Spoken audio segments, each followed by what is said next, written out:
صلوا علی الحبیب صلی اللہ علی محمد صلی اللہ علیہ وسلم۔ میٹھے میٹھے اور پیارے پیارے اسلامی بھائیوں، یہ بدکاری حرام اور جہنم میں لے جانے والا کام ہے۔ بدقسمتی سے آج مسلمان اس فعل میں کہہ سکتے ہیں کہ دن بدن گرفتار پر گرفتار ہوتا چلا جا رہا ہے۔ جب کوئی شخص یہ فعل کر رہا ہوتا ہے، وہ جانتا ہے کہ جو کام میں کر رہا ہوں یہ کام اچھا نہیں ہے، یہ کام کرنے والے کی کوئی عزت نہیں ہے، اس کام کرنے والے کو کوئی اپنی لڑکی نہیں دے گا، اس کام کرنے والے کو کوئی اپنی بہن نہیں دے گا، اس کام کرنے والے کا معاشرے میں کوئی مقام ہو، کوئی مرتبہ کچھ نہیں ہوتا، یہ معاشرے میں ذلیل و خوار ہوتا ہے ایسا شخص، کیونکہ وہ جانتا ہے کہ یہ کام جو میں کر رہا ہوں یہ کام اچھا نہیں۔ قرآن پاک میں اس کی مذمت آئی ہے، احادیث مبارکہ میں اس کی مذمت آئی ہے۔ سورہ بنی اسرائیل پارہ 15 کی آیت نمبر 32 میں ارشاد ہوتا ہے، ترجمہ قرآن کنز الایمان، اور بدکاری کے پاس نہ جاؤ، بے شک وہ بے حیائی ہے اور بہت ہی بری راہ۔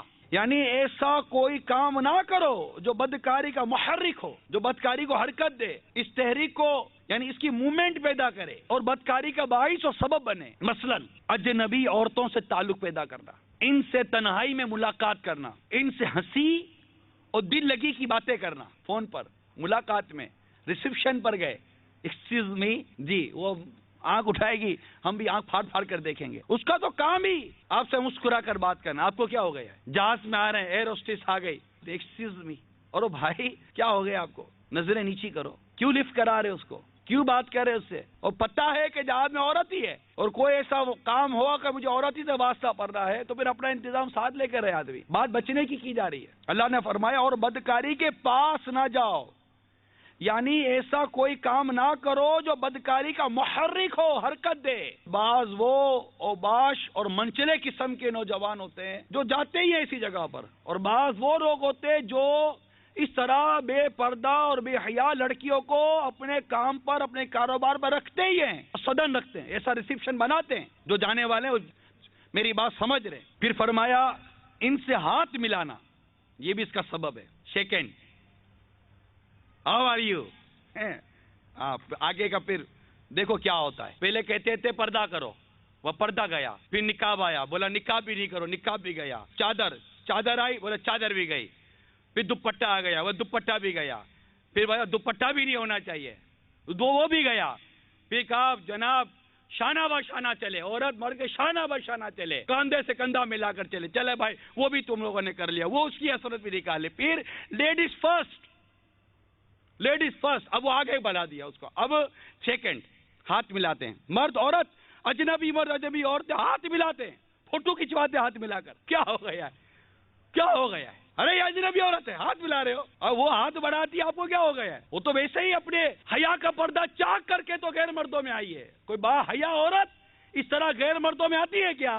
وہ تو ویسے ہی اپنی حیا کا پردہ چاک کر کے آئی ہے۔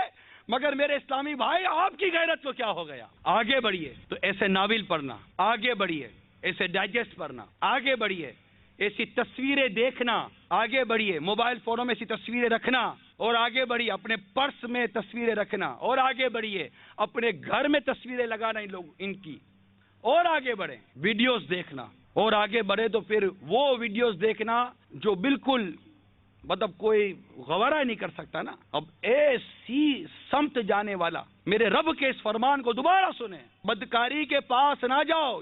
کہاں جا رہے ہو آپ؟ یہ اس کے اسکرین پر بیٹھ کر کس طرف جا رہے ہیں؟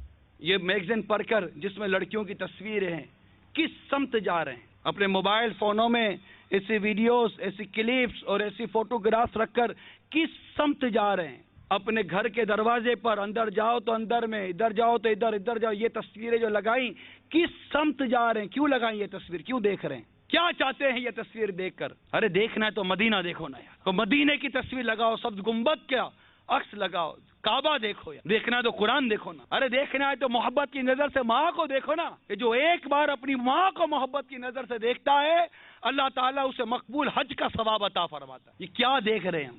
اور پھر کس سمت جا رہے ہیں؟ کیا مسلمان نہیں رکے گا؟ کیا اللہ کا بندہ نہیں مانے گا؟ جسے رب نے پیدا کیا وہ نہیں مانے گا، جو رب پر کلمہ پڑھتا نہیں مانے گا، جو نبی پر ایمان لایا نہیں مانے گا، جو قرآن پر ایمان لاتا نہیں مانے گا؟ کس کی مانیں گے؟ ہمارا رب منع کر رہا ہے، ہمارے آقا ہمیں روکتے ہیں، ہم نہیں مانیں گے۔ ایسے بے باک ہے، ایسے جڑی ہو گئے گناہوں پر، کب مانیں گے؟ حجت الاسلام حضرت سیدنا امام محمد غزالی علیہ رحمۃ اللہ والی نقل کرتے ہیں، جو کوئی اپنی آنکھوں کو نظر حرام سے پور کرے گا، قیامت کے روز اس کی آنکھوں میں آگ بھر دی جائے گی۔ ان آنکھوں نے ہمیں کہیں کا نہیں چھوڑا۔ ان آنکھوں کے گناہوں کو اگر آدمی لکھنا شروع کرے، صبح گھر سے نکل کر رات گھر جائے اور اس کی یہ عادت بن جائے کہ آنکھ کا کیا ہوا گناہ میں لکھوں گا، تو یہ کتنے گناہ لکھ کر رات گھر پہنچتا ہوگا۔ آنکھ ہماری سنبھلتی نہیں ہے۔ پہلے آنکھ بہکتی ہے، پھر دل بہکتا ہے، پھر شرمگاہ بہک جاتی ہے۔ میرے آقا صلی اللہ تعالی علیہ وسلم فرماتے ہیں، اپنی نظریں نیچی رکھو اور اپنی شرمگاہوں کی حفاظت کرو، ورنہ اللہ تعالیٰ تمہارے چہروں کو بگاڑ دے گا۔ اب بھی نہیں مانیں گے، اب بھی ان جگہوں سے باز نہیں آئیں گے جہاں یہ سارے کام ہوتے ہیں۔ اپنے شہر میں ہونے والی بے حیائیوں کے اڈے کس کو نہیں پتا ہوتے، بلکہ بعض ایسے عجیب و غریب قسم کے لوگ ہوتے ہیں، عجیب و غریب قسم کی مینٹلٹی ہوتی ہے کہ اگر کہیں ایسی بدکاری اور بے حیائی کی جگہ ہے، وہیں سے گزرے، اجنبی آدمی ہے، اس کو پتہ ہی نہیں ہے، کاندھے باہر لگائیں گے، یہ پتہ ادھر کیا ہوتا ہے؟ ہاں ادھر وہ ہوتا ہے۔ ارے خدا کے بندے، اس زبان کا قفل مدینہ لگا، کیوں بتا رہے ہو اس کو؟ جس گلی میں جانا ہی نہیں ہے، اس گلی کا پتہ کیوں بتا رہے ہو؟ اس کو کیوں چھیڑ رہے ہو کہ یہاں یہ سارے کام ہوتے ہیں؟ آپس میں بیٹھے ہوئے بھی یہ باتیں ہوتی رہتی ہیں۔ منقول ہے کہ عورتوں کے ساتھ تنہائی میں بیٹھنے سے بچ، قسم اس ذات کی جس کے قبضے قدرت میں میری جان ہے، جب بھی کوئی مرد کسی اجنبی عورت کے ساتھ تنہائی میں ہوتا ہے تو ان کے درمیان شیطان داخل ہو جاتا ہے جو بدکاری پر اکساتا ہے، اور کسی آدمی کا مٹی یا گاڑے سے لترے ہوئے خنزیر کو چھو لینا اس کے لیے سے کہیں اچھا ہے کہ اس کا کاندھا کسی عورت کے کاندھے سے چھو جائے جو اس کے لیے حلال نہیں ہے۔ میٹھے میٹھے اور پیارے پیارے اسلامی بھائیوں، ذرا غور کیجئے، اللہ عز و جل ناراض ہوا، اس کے پیارے حبیب صلی اللہ تعالی علیہ وسلم روٹھ گئے اور ہمیں جہنم کی آگ میں ڈال دیا گیا۔ ہمارا بنے گا کیا؟ گانے سننے کی وجہ سے جہنم میں ڈال دیا گیا، بد نگاہی کی وجہ سے جہنم میں ڈال دیا گیا، ہمارا کیا بنے گا؟ بدکاری میں بربادی ہے، کوئی بھلائی نہیں، نسلیں منقطع ہو جاتی ہیں، نسب مختلط ہو جاتا ہے۔ جو عورت بدکاری کرتی ہے کبھی اس کو کوئی سلیم الطبع شخص اپنے نکاح میں لینے کے لیے تیار نہیں ہوتا، ان کا کوئی پرسان حال نہیں ہوتا، ان کی کوئی عزت نہیں ہوتی۔ جو بدکاری کرتے ہیں مرد، کبھی ان کی کوئی عزت نہیں ہوتی۔ بربادی ہے اس کام میں، اور پھر طرح طرح کی بیماریاں اس سے جنم لیتی ہیں، اور ایسی بیماریاں پیدا ہو جاتی ہیں کہ جن کے علاج کے لیے ڈاکٹروں کی عقلیں دنگ رہ جاتی ہیں۔ اسلام میں حیا کی بڑی اہمیت ہے۔ ہم اصل میں ہمارا معاشرہ بے حیائی کی لپیٹ میں آ چکا ہے، کوئی سمجھانے والا، کوئی روکنے والا ہے نہیں۔ میرے آقا صلی اللہ تعالی علیہ وسلم فرماتے ہیں، بے شک ہر دین کا ایک خلق ہے اور اسلام کا خلق حیا ہے۔ آپ یہ نہ سوچو کہ میں تو مبتلا نہیں ہوں، نہیں، میرا ایک بھائی تو مبتلا ہے نا، ارے کوئی تو ہے نا میرا بھائی جو چپ چپ کر اپنے منہ پر کپڑا ڈال کر ایسی جگہوں پر جاتا ہے کہ کوئی اسے عزت دار نہ دیکھ لے۔ ایسے کتنے ہمارے مسلمان بھائی ہیں جو ایسی جگہوں پر جاتے ہیں، برائیاں کرتے ہیں، بدکاریاں کرتے ہیں اور چپ چپ کر سر چھپا کر نکل جاتے ہیں۔ مسلمان ہوش کے ناخن نہیں لے رہا، سوچتا نہیں ہے کہ یہ کیا ہو رہا ہے، بیٹھ کر ساری باتیں کرتے ہیں، ساری کانفرنسیں کرتے ہیں، چوک کانفرنس ہو رہی ہوتی ہے، کیا ہو گیا مسلمانوں، کیا ہو، ارے بھائی کیا ہو گیا ہے؟ مسلمان بے نمازی ہو جائے اور پھر کہے گا کیا ہو گیا ہے، مسلمان شرابی بن جائے پھر کہتا ہے کیا ہو گیا ہے، اس کی ماں بہنیں اس کے سامنے بے پردہ آ رہی ہے، جا رہی ہیں، یہ کچھ نہیں کر رہا، پھر کہتا ہے کیا ہو گیا ہے، ارے کیا ہو گیا ہے، غیرت کا جنازہ نکل گیا ہے، یہ ہو گیا ہے، حیا کا جنازہ نکل گیا ہے، یہ ہو گیا ہے۔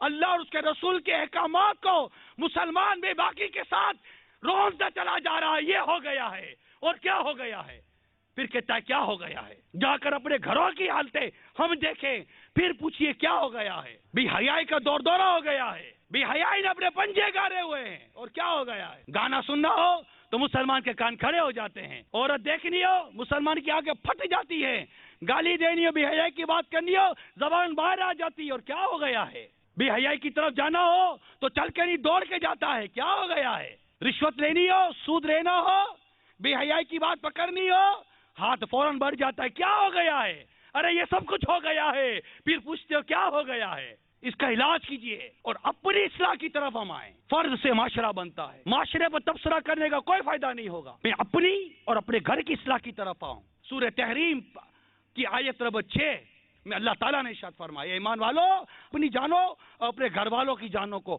اس آگ سے بچاؤ جس کا ایندھن آدمی اور پتھر ہیں۔ اس حکم پر عمل نہیں ہو رہا، یہ ہو گیا ہے۔ اور کیا ہو گیا ہے؟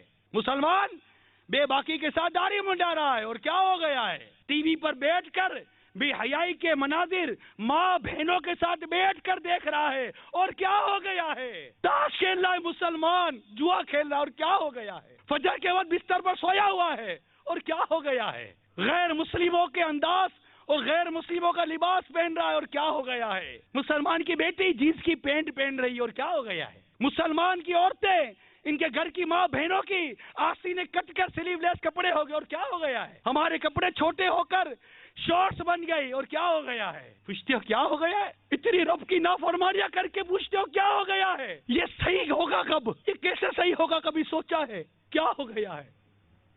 اے مسلمان، تجھے کیا ہو گیا ہے؟ تو کیوں کہتا ہے یہ کیا ہو گیا ہے؟ کبھی آئینے کے سامنے جا کے کھڑا ہو اور اپنا حلیہ دیکھ پھر کہ یہ کیا ہو گیا ہے؟ کبھی گھر کے اندر غیرت کی نظر ڈال کر دیکھ اور پھر سر جھکا کر بول یہ کیا ہو گیا ہے؟ اپنی اولاد کو بے نمازی بندہ دیکھ کر صبر کرنے والے اور چپ رہنے والے، اس کو نماز کی دعوت نہ دینے والے، کبھی اپنے ضمیر کو جھنجھوڑ کر اپنے اس بے نمازی بیٹے اور اس داڑھی منڈے بیٹے کی طرف دیکھ اور پھر پوچھ خود سے یہ کیا ہو گیا ہے؟ حیا کا جنازہ نکل گیا ہے، اور کیا ہو گیا ہے؟ وہ قوم جو کل تک کھیلتی تھی شمشیروں کے ساتھ، سنیما دیکھتی ہی آج وہ ہمشیروں کے ساتھ، اور کیا ہو گیا ہے؟ بھائی کے سامنے بہن بوائے فرینڈ کے ساتھ گھومنے جا رہی ہے، اور کیا ہو گیا ہے؟ ماں اپنے ہاتھوں اپنی بیٹی کو اپنے نئے بیٹی کے منگیتر کے ساتھ گھومنے کے لیے بھیج رہی ہے، اور کیا ہو گیا ہے؟ کیوں کہتے ہو کیا ہو گیا ہے؟ ارے یہ کہو کیا نہیں ہوا؟ ارے کس چیز کا انتظار کر رہے ہیں؟ کہہ رہے خدا بندی اگر نازل ہوا تو بچیں گے کیسے؟ جو قوم نیکی کی دعوت بند کر دے، برائی سے روکنا بند کر دے، وہ پوچھتی ہے کیا ہو گیا ہے؟ امر بالمعروف و نہی عن المنکر کا سلسلہ اتنا حد تک کم ہو جائے، رکنے جیسا ہو جائے، پھر پوچھتی ہے کیا ہو گیا ہے؟ میں آپ سے پوچھتا ہوں، آپ کیا خود سے پوچھو گے یار؟ میں آپ سے پوچھتا ہوں میرے میٹھے اسلامی بھائیوں، یہ کیا ہو گیا ہے؟ میرے مسلمان کو کیا ہو گیا ہے؟ اذان ہوتی ہے یہ نماز کے لیے نہیں جاتا، اسے کیا ہو گیا ہے؟ اپنے ہاتھوں اپنے آقا کی محبت کی نشانی داڑھی کو مونڈ کر نالی میں بہاتا ہے، تجھے کیا ہو گیا ہے؟ تو ٹی وی کے سامنے بیٹھ کر بے حیائی کے نظارے دیکھتا ہے، تجھے کیا ہو گیا ہے؟ تو چپ کر یا اعلانیہ جا کر بدکاری کرتا ہے، مسلمان تجھے کیا ہو گیا ہے؟ یہ تو ہم پوچھ رہے ہیں آپ سے، ہمیں کیا ہو گیا ہے؟ ہمیں ندامت نہیں آتی، ہمیں کیا ہو گیا ہے؟ ہمیں رونا نہیں آتا، ہمیں کیا ہو گیا ہے؟ افسوس نہیں ہوتا، ہمیں کیا ہو گیا ہے؟ خوف خدا سے دل کامتا نہیں، کیا ہو گیا ہے؟ عشق رسول میں آنکھ بہتی نہیں، کیا ہو گیا ہے؟ امت محمد صلی اللہ تعالی وسلم کی بے عملی دیکھ کر دل کڑتا نہیں، کیا ہو گیا ہے؟ ارے حس مر گئی، اور کیا ہو گیا ہے؟ بے حس ہو گئے، اور کیا ہو گیا ہے؟ دولت نہیں آتی تو بے قراری ہو جاتی ہے، نیکی نہیں آتی، حس نہیں آتی، اور کیا ہو گیا ہے؟ کیا ہو گیا ہے؟ ارے بے حس ہو گئے، دولت کمانے کی ہوس لگ گئی، اور کیا ہو گیا ہے؟ شہرت کی ہوس لگ گئی، اور کیا ہو گیا ہے؟ نشے کی لت لگی ہے، اور کیا ہو گیا ہے؟ جو کچھ بھی ہے سب اپنے ہی ہاتھوں کے ہے کرتوت، شکوا ہے زمانے کا نا قسمت سے گلا ہے، دیکھے ہے یہ دن اپنی ہی غفلت کی بدولت، سچ ہے کہ برے کام کا انجام برا ہے۔ صلو علی الحبیب صلی اللہ علیہ